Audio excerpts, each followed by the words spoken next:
Okay. All right. All right. Hey, does everyone have one in front of them? I didn't skip anybody by accident.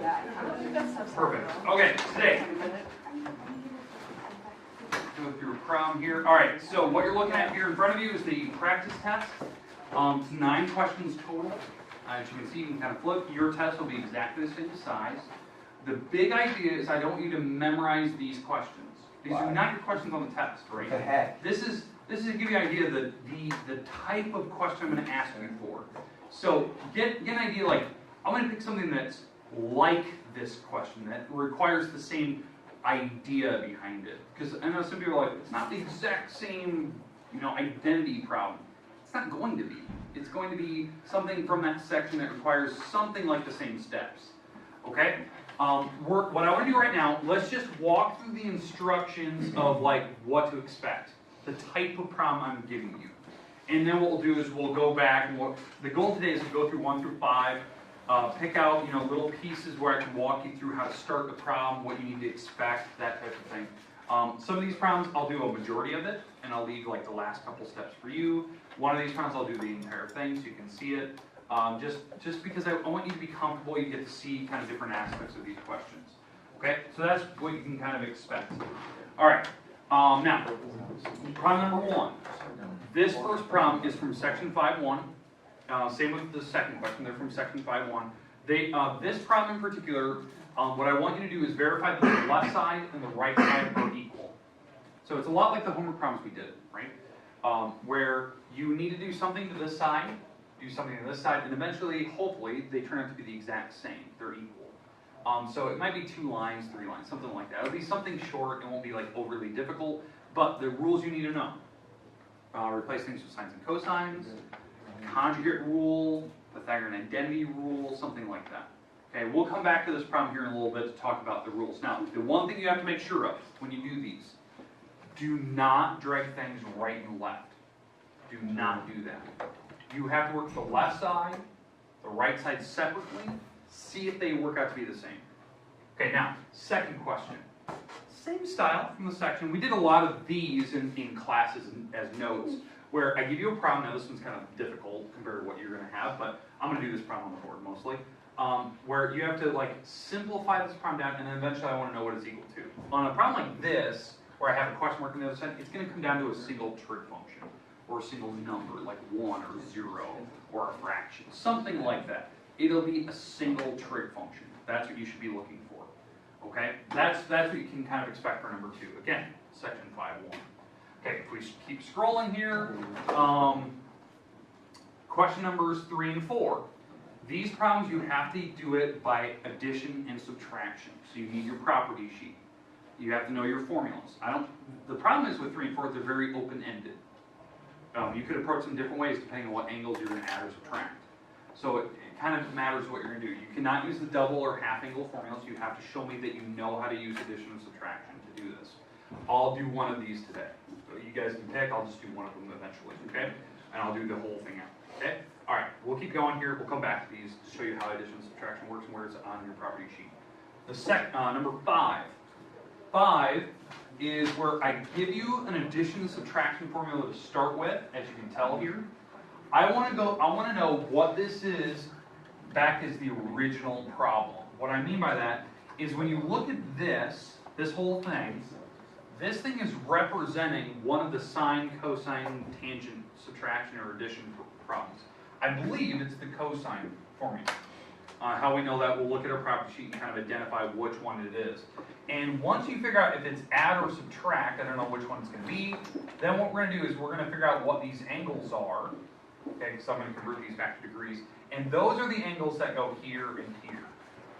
And the reason why I want to do that is because I'm betting on, because I don't recognize these numbers at all, like I don't know what they are. I'm betting on it's going to be probably a goofy number, like right here, like when we convert these back to degrees. So if these are goofy numbers, going back to the original problem, this will either add or subtract to make some number that's really nice. What I mean by that is it's probably a number that's on your property sheet that you can just rattle off the answer. That's what I'm looking for. Okay, so it'll be something where you go back to the original problem and then that simplifies to make some nice, easy number. we're going to look at this one today so you can see it. Okay, you can see kind of what to expect. And if you don't like doing it the way that I show you, there's always a separate approach you're going to take. So, because I like to do outs in case you get stuck. Okay? All right. Okay, so, hi Connor, take a seat, sit wherever you need to. You need your practice guide, make sure you need to make sure whatever your pass is, or if you haven't checked in the office, make sure you Pass for party? need one. for what? ITBS. oh, okay. She didn't tell me at all. Oh, So- she told us we didn't need Okay. pass. Do you want me to go get one from her? No, I'll talk to her here in a minute. I'll send her an email. Alright. So, all right. What we're gonna have to do, go back to the original problem, simplify from there. All right. Now, number 6. Number 6. This is a problem that's like on your homework. This problem is from today's, the page 615. It's a lot like number 7 through 13. You're gonna have to draw the triangle, figure out the walls, and you have to give me each one of these answers. You don't have to go very far. We're gonna actually talk about this problem tomorrow. This is actually one of the first problems we're gonna look at tomorrow. We're gonna go 6 through 9 tomorrow. So we'll come back to that one. That's a lot like your homework today. 7. Again, we're gonna do this problem tomorrow, but it's a double angle formula, and I want to go back to the original problem, what the original problem should have been, and we can simplify it from there. Okay, so it's kind of like what we did in number 5. So you'll kind of see that, but it's a double angle. Here we go. 8, you have to use the half angle formula to figure out what the answer for this problem is, the tangent of 112. So we'll look at those tomorrow, like how to find that answer. And then number 9 is a lot like number 55 to 58, where you have to set up your triangle, figure out the half angle formulas for sine, cosine, tangent. You have to do for all 3. Okay? Okay. All right. Let's go back to the top. The goal today is to at least start or attempt to walk through 1 through 5. Now, I'm not going to do all the parts. I'll at least get you started on some of these problems. A couple of these I might do most of it. So you can actually maybe take the last couple steps. Okay, so on this first problem, the goal, again, this is from section 5.1. I want to simplify this problem. Okay, so if you're looking at your property sheet, what's the first step that you should take on this problem? Like what's your first instinct? Say it again. Tangent. Get rid of tangent, cotangent. What do we need to substitute in there? Nope, not secant, cosecant. Sine, cosine. Sine and cosine. So what is tangent in terms of sines and cosines? Sine over cosine. Yeah, it's sine theta over cosine theta. Okay, so that's substituting out tangent. That is a rule that I would definitely do on this problem.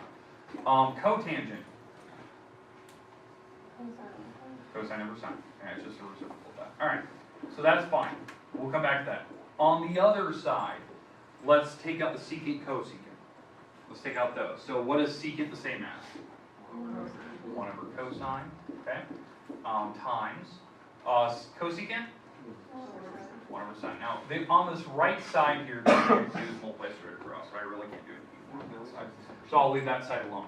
On the left side, over here, probably what we'll need to do, we're going to probably have to find common denominators so we can add these 2 fractions together, because right now I can't add them. So I believe if I do this correctly, everything should work out to be nice and pretty. It should work out in the very end where this side should work out to that side. But let's keep going here. Common denominator, since both of them have different trig functions on the bottom, we're probably going to have to multiply both of those together to find your common denominator. So this one will be cosine sine, so we're going to multiply that. And over here, this fraction is going to be cosine sine. All right, so now what did I multiply in this first fraction to get a sign on the bottom? Or, sine, sorry. Sine. So I take the top times sine, so I get sine squared. Okay? So, because again, what I'm doing is I'm multiplying the top and bottom by sine theta. That's how I'm getting to this part down here. On this side, what do I multiply by? Cosine. So this will be cosine squared on the top and cosine sine on the bottom. Now that they have the same denominator, now you can add straight across. The bottom, the denominators, won't change. They'll be cosine sine. The top, I believe that's a Pythagorean identity. So sine squared plus cosine squared, we can substitute that out. 1. And that should equal the other side. So, okay. Does that make sense? Like what you should be able to handle. Now this problem only required that you substitute sines and cosines in there. The problem that could be on your test could require that you know how to do conjugate rule, which we're actually going to see in a minute. I have a problem where you can practice that. It could require that you do Pythagorean substitutions. So it's like these problems are very open-ended. But if you stick with the rules I've given you, it should be easy. 2, 3 lines done. The left, right side should equal. Don't drag things across. But again, you still have to finish that step. So I think I will kind of walk you through it. Okay, the second problem. We don't have a right side. So we're going to have to resort to doing our normal math here on this problem to actually simplify this out. Okay, so have to be good at practice, okay? Okay, good. All right, so we'll get started on this one. Kind of get off the computer. All right, so let's walk through this part here. To add these two fractions together, they have to have the same denominator. I don't have the same denominator, so I'm going to need to find that. So what is the common denominator between both of these? Secant, cos tangent, secant minus tangent. Exactly. You actually just have to multiply the two bottoms together. Right? In fact, by doing that, those are actually conjugates. That's actually what I'm doing. So multiplying this first fraction over here by secant theta minus tangent theta. Secant theta minus tangent theta. By multiplying by this on this first fraction, you actually are multiplying the conjugates together, which is kind of goofy. On the top, it's just times 1, so the top just... Usually what I always tell you, don't actually multiply the top, but since the top is 1, it just kind of goes away, so it's just secant theta minus tangent theta on the top. Like, I actually distributed the 1, because the 1 doesn't really do anything. But the bottom, what happens when I FOIL the bottom here? Secant squared, tangent squared. Yeah, secant squared minus tangent squared. Because if you do first, outer, inner, last, secant tangent, negative secant tangent cancel, so that's what you're left on the bottom. Okay, on the other side, we'll keep going from there, but on the other side, I'm going to multiply by the other one, so it's secant plus tangent, because that's the other denominator, so because I'm actually multiplying the two denominators together, so this is secant plus tangent, which is actually a conjugate of this one. That's kind of nice, so you're seeing that. The top, I'm actually going to FOIL. Usually I never do that, but the top, since it's a 1, I can actually multiply those together, so that's kind of easy. But the bottom, what do I get? Same thing. Yeah, secant squared minus tangent squared, right? First, outer, inner, last, that's what I get. Now, what we're looking at here, now that we're right here, this denominator is a Pythagorean identity. 1 below. It's 1. Okay. Now, how I know that?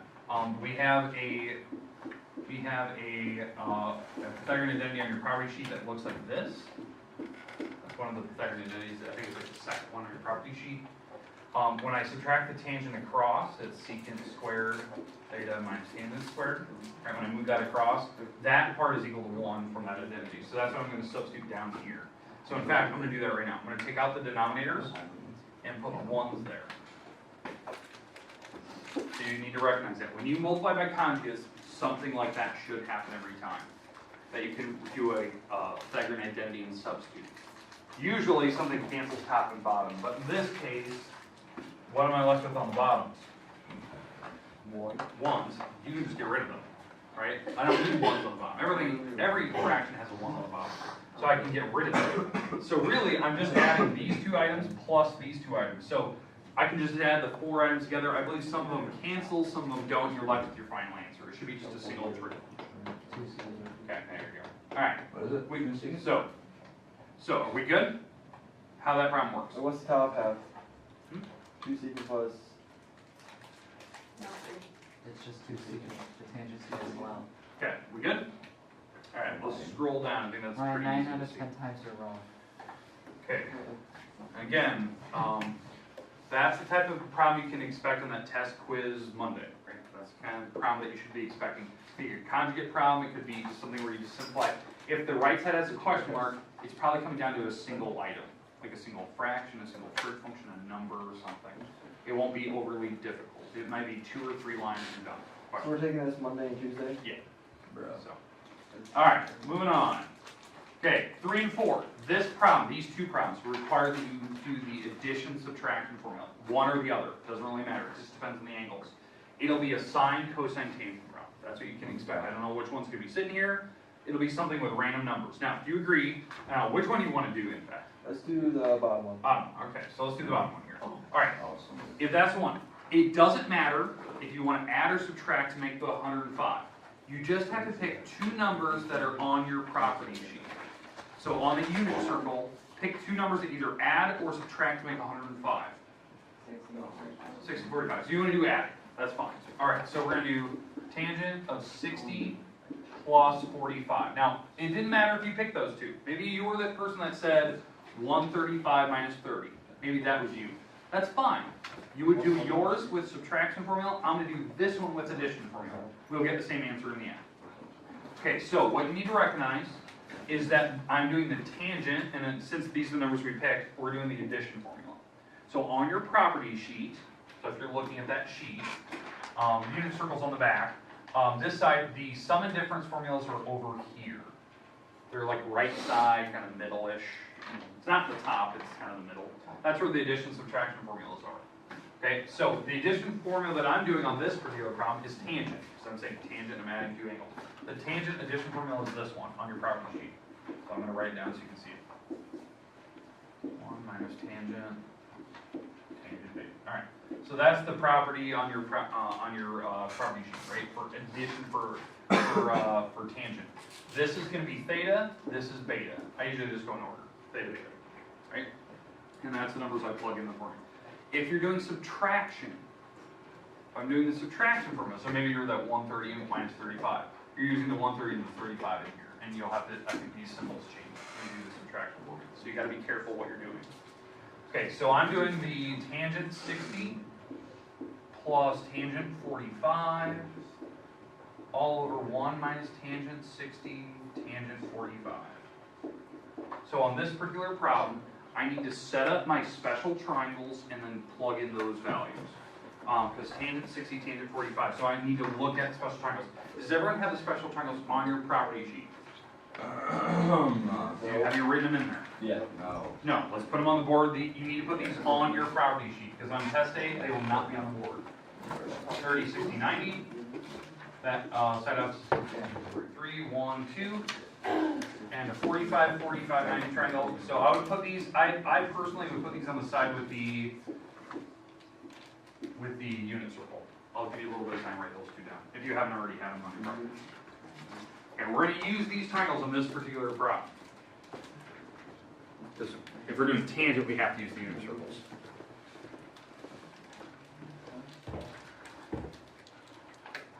Where did you see? I'd put them on the side of the unit circle. There's somewhere on that page bottom. Okay, so on this problem, on the unit circle, or on my special triangle, I'm going to plug in what the tangent of 60 is from that triangle. So you have to think about, like, in terms of like SOHCAHTOA, what tangent means. So tangent means, in like TOA, it means opposite and adjacent, right? So opposite over adjacent. So if I'm doing 60, the opposite wall over the adjacent wall. So what is the tangent of 60? Root 3. Root 3 over 1, which is just root 3. So that's the number I'm going to plug here. So that's root 3, okay? It's root 3 over 1, but it's simplified, right? Tangent of 45, so opposite over adjacent for 45. 1 over 1, which is 1, okay? That's the top, 1 minus. And now we already have the numbers. We already know what tangent of 60, tangent of 45 is, so I'm going to just plug those numbers in here. That's root 3 and 1. And we're done. I mean, you could leave it like that, that's fine, and I'm fine with that. I mean, that is the exact value of the tangent of 105. If you want to take the 1 times root 3, fine, do that. So you're going to be left with root 3 plus 1 over 1 minus root 3. Fine. I know if you're in a calc course, they would not allow you to leave the skirt on the bottom. They'd ask you to go further, get rid of the skirts off the bottom by multiplying by conjugates. I'm not going to require that. You set it up, you know what you're doing. You know the formula, you know your numbers that you came up with. Or what if you did the 135 minus 130? Yeah, so if you did the 135 minus 30, the only difference is this would be 130, this is 35, or sorry, 130, 135, this would be 30, 135, 30. I think this is a minus plus sign. And when you do like 130, let's say, you're in that second quadrant with the triangles. So 130 degrees, if I'm doing that for tangent, it's second quadrant, actually 135, I should say. That second quadrant is a 45, 45 in that second quadrant. How I know that, we bring the triangle back to the x-axis, which is 180. So that's the difference between 135 and 180. So this would be 1, 1, so it'd be negative 1. Okay. So you just have to like draw the triangle whatever quadrant if you have weird numbers. and then just do the tangent for that special triangle. It'll be one of the special triangles, it has to be, so you just have to worry about positive or negative. Okay, we good? Okay, 3, same thing, just you're doing the sine formula to figure out what to add or subtract. You just have to look at the formulas up in front of you. So we can just leave it as 4 numbers? Yeah, that's fine. Oh, you mean the 4 individual parentheses? Yeah. On sine, I'd recommend that you multiply them out, because they should have common denominator, so it should go further. On the tangent one, I don't really require it, because it's just a fraction anyway. Okay, alright, 5. This is my last problem that I'm going to do today, and I'll start you on this one. What I'd recommend on number 5, let's make these degrees first. Like, I don't like the radians. I don't even recognize these to start with. They're not something like I'm familiar with. I'm really familiar with like pi over 3, pi over 6, pi over 4. Those are the ones I'm good at. I know those. It's, 30, 16, 45. But these I don't know. So I need to convert these back to degrees to even understand what this is. So I'm going to do that first. I'm going to convert these to be degrees here. All right. So how I do that, you can either take it times 180 divided by pi, or here's the shortcut. Just replace the pi's with 180s and divide. 7 times 180 divided by 12. Mental math. It's a goofy number. 7 times 180 divided by 12. 105. It's 105 degrees. 180 divided by 12. That's 15. Yeah, these are just goofy numbers. Alright. So, now, what I mean by goofy numbers, they're not on your property sheet. It's not like on the unit circle. They're not 30s, 60s, 45s, 135s. They're goofy numbers. So, if these were nice numbers, I can just rattle off what these answers are, and then, multiply these, multiply those, and add them. I could do it that way, but since these are goofy, they want you to go back to the original problem. So you have to recognize what this formula is. This formula is the cosine formula, and it's actually subtracting angles together. Now, how I know that? How I know it's the cosine formula? When you look at these, look at the order that they're written. It goes cosine, cosine, sine, sine.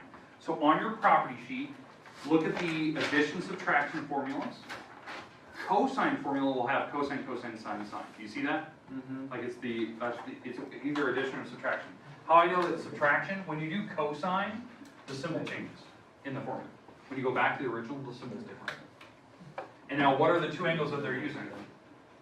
105 and 15. Exactly, 105, 15. So when I actually do this, going back to the original problem, it actually makes this problem easy. Because 105 minus 15 is 90. Going back to the original problem actually made this problem easier to solve. And we know the cosine of 90, it's on your property sheet. Find 90 degrees on the unit circle. Cosine is the first answer. 1. 0. 0. Okay.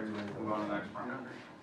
It could be just a simple number. Maybe when you add or subtract, it made 60 degrees, so you go find 60 and read off what the answer is. That's the type of problem you should be expecting number 5. Oh, I see. Now, if you want to go back to the original problem, it makes it easier. Fine, do that. Maybe these numbers are really nice numbers anyway, and you could rattle off what those answers are right away. That's fine, you could do that. But I'm betting on if you go back to the original, it might make it simpler. More simple, I should say. Okay, questions? No, sir. Okay, you have the rest of the time today. What I would recommend, try to finish 1 through 5. Try to do those right now. Because I know I did only a few of them, I kind of started you on those. I have no idea what I'm doing. Page 615, that's due tomorrow. So that's something you should be working on. That's the one I gave you Tuesday, Wednesday. When did you get us? That was last Thursday, Friday. Oh, so That was due Yeah, yesterday. I'm pretty sure I can have How do you know when you use 360 or 45 traction? I have to look. Just know. I don't know. You don't? I just use the circle every single time. Yeah. You never have to use a triangle when you use the Okay. circle. That's what you When you sign a Riley, never ask use about a big having circle. Got all that. I she didn't even send something. Huh? She didn't even send an email today. I know.